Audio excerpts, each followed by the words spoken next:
Hello, I'm Rachel from Douentza Garden in Ireland, and if you're new to the channel, welcome. Today we're going to visit one of Ireland's most beautiful gardens. It's on an island in the very south of the country. If you ask any Irish person about Garnish Island, they have the same story. Their eyes mist over and they recall how they visited once as a child. There's memory of a boat trip, seeing seals, a sunny garden full of colour that seemed like from a different place. And they always end by saying the same thing, how they would love to return. So today, if like me, it's your first visit to Garnish Island, or whether you're making the return trip of your childhood, know that Garnish Island isn't just a garden of nostalgia. It's also a plant person's paradise. Let's go see for ourselves.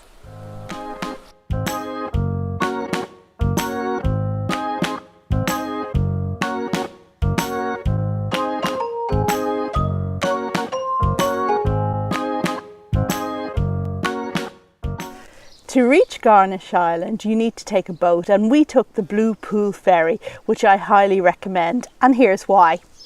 We arrived just before the boat was about to leave and found we had no cash to buy tickets. The man in the office said we could pay him on our return from the island after a visit to the cash point. However, I spent a long time on the beautiful island, and when we got back the ferry office was closed, so we had to ask the ferryman how to pay. He said to put cash in an envelope and post it through the office door with a note, which we did. It seems helpfulness and honesty are alive and well in West Cork. The first thing that strikes you about Garnish Island is the warmth. Benefiting from the Gulf Stream, woodlands planted 100 years ago, and the sheltered harbour of Glengarriff, Garnish Island enjoys its own microclimate, enabling it to grow specimen plants I can only dream of.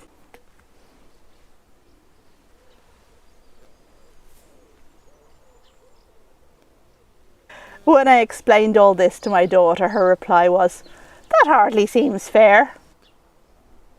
My thoughts exactly by the end of the trip.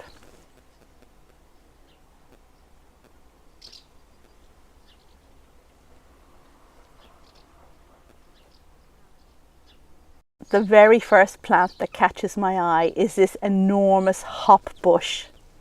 It gets its name from Australia, where European settlers used its flowers to make beer. It's not fully hardy in Ireland, although I tried it and lost two in my own garden. The size of the specimen is breathtaking. Now we enter the Italian Terrace.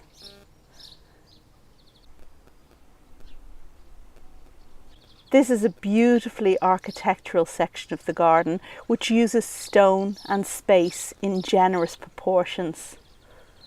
I could spend a long time here.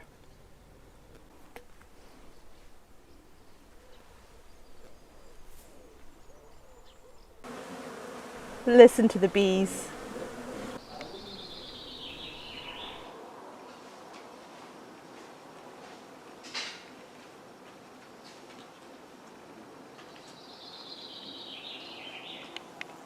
The gardens are the result of a creative partnership between Annan Bryce, who bought the island, and Harold Pito, architect and garden designer.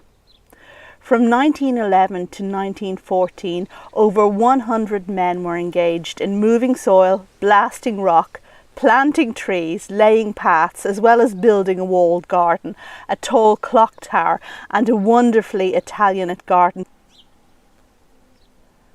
From this view we can see the walled garden, but we'll save it until the end of our visit. Harold Pito's use of Italian Renaissance architecture and his adaptation of the style of gardening made popular by the famous Lutyens and Jekyll partnership was brilliantly successful in this island setting.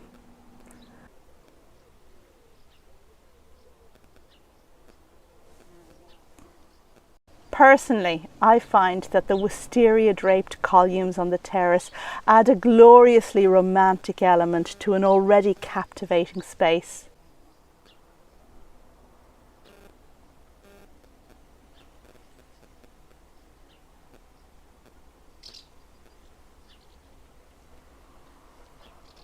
The island was bequeathed to the Irish people in 1953 and it's now in the care of the Commissioners of Public Works. I'd gladly spend a lot of time here, but the Italian garden beckons from the other side of the terrace.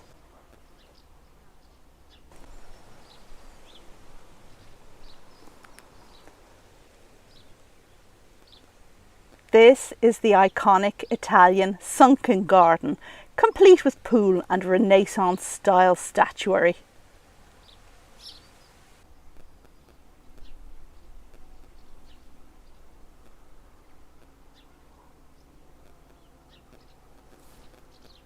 But the thing that really called to me was the giant tea trees flanking each side of the garden. A white one on the right and a pink one on the left. These trees hail from Australia, although in Ireland you're more likely to see small, dense, leafy bushes of this plant rather than these enormous woody trees. It's another one that I've loved and lost at Douentza. One of these two is the Irish Girth Champion, which means it has the widest trunk of its kind in Ireland. It's the second tallest in the country. I'd love to see the tallest. The nectar from the tea tree flowers is harvested by bees, yielding leptospermum honey, and this is marketed as Manuka honey. I wonder if that's what the bees we saw on the terrace were up to.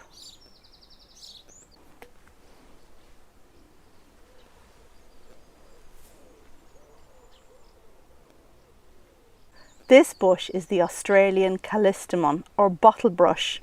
It blooms intermittently.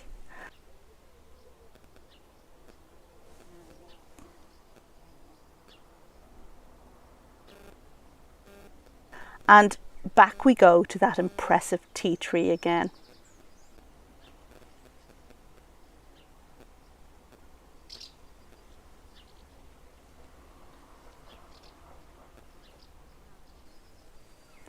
I just loved this pretty purple clematis planted in one of the borders, but take a look at the clever way they've supported it. It grows on a cage of twigs, which it winds its way around until the cage is almost invisible.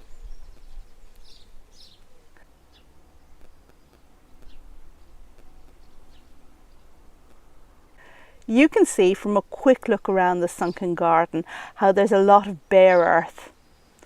Work is underway to plant it with colourful bedding plants, which will soon display a riot of summer colour. We're just a little early to see it.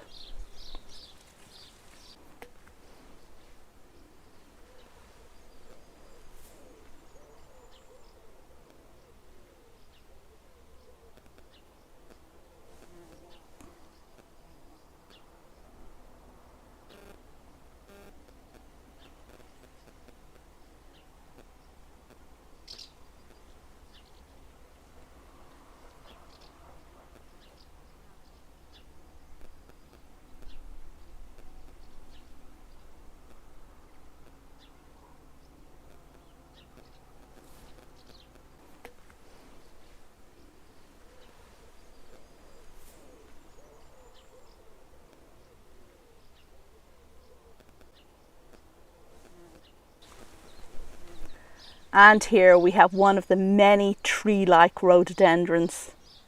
Normally we think of rhodos as bushes, but it is really wonderful to see how over time they can make fabulous trees, often with ornamental peeling bark.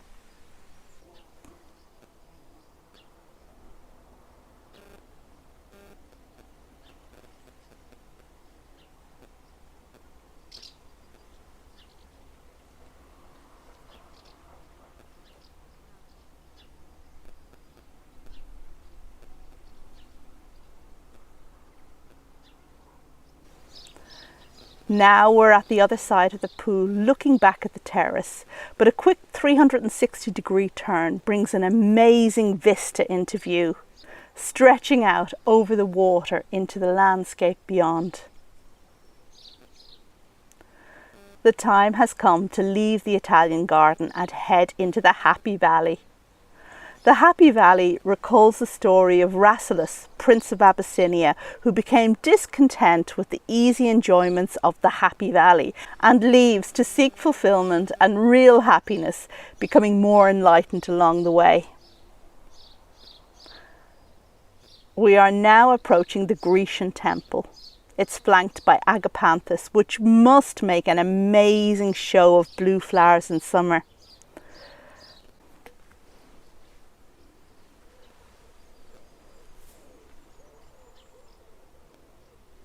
The roofless temple overlooks the sea and Caja Mountains.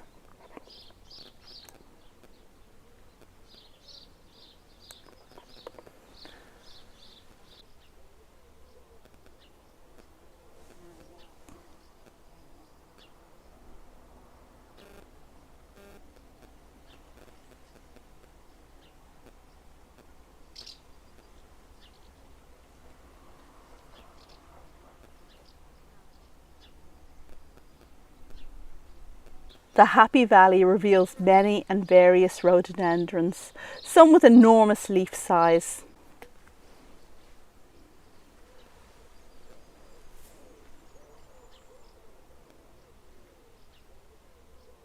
And dogwood or Cornish Cusa, which makes a super show at this time of year with masses of beautiful white flowers. Maybe it's Cornish capitata. Tree ferns are also in evidence. There are Dixonia antarctica, and they look very much at home in the balmy climate of Garnish Island.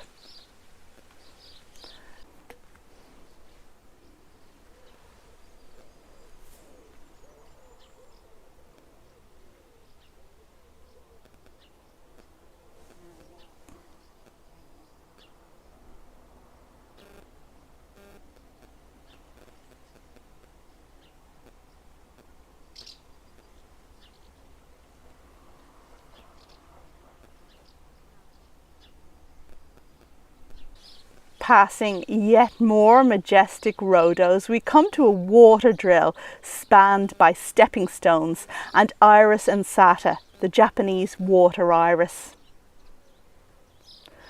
I hope you're wearing sensible walking shoes because we're going to have to cross these stones. Let's hope I don't drop the camera. Phew, we made it, but now we have to climb a flight of steps to get to the Martello Tower. This tower dates from around 1805 and it was here on the island before the garden was built. It was built by the British War Office as a defence against the feared Napoleonic invasion. And now we have arrived at the walled garden.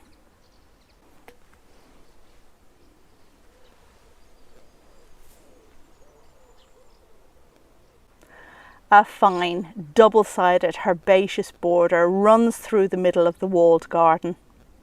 Here, careful blending of herbaceous and bulbous plants with specimen shrubs as a background foil makes this one of the outstanding horticultural features of Garnish Island. The borders don't rely exclusively on flower colour. There are generous clumps of plants that add texture and leaf interest, like this copper rodgersia.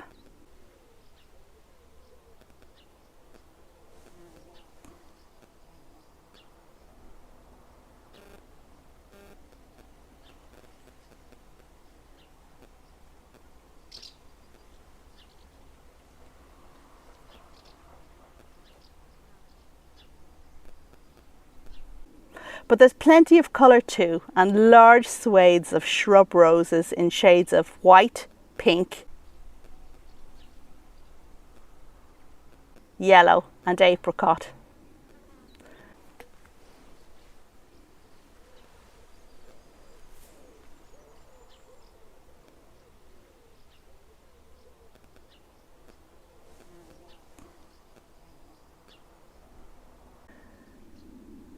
There are peonies too, and this fabulously bouncy double flecked with pink really caught my eye.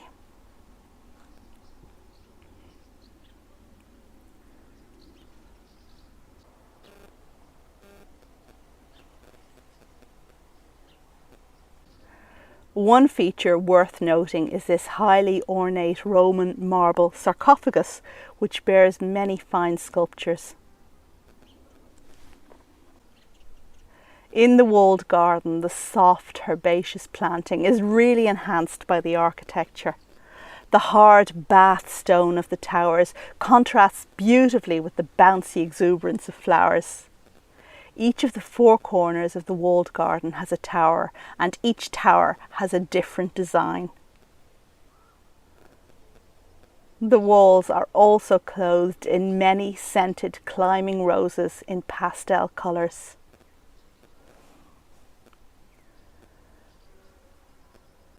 Time to take another look at some of the individual plants on display. We have an enormous clump of white Watsonia, some classic astrantias, and of course tall delphiniums. These ones need sturdy staking, and what a pity that they're not fully open.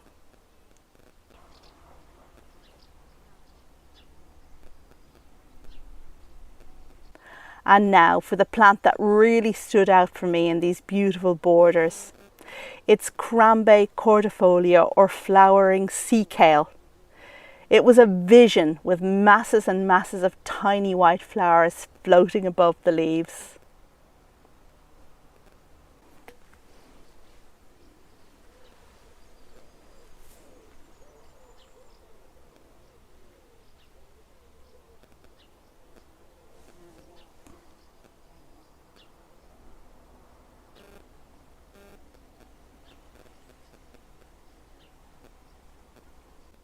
But now the time has come to leave the walled garden and Garnish Island. It's been a wonderful day, and thank you for visiting it with me. I hope you'll check back soon for more garden videos, and if you like what you see, consider subscribing. And no, I didn't forget. Let's take a look at those seals.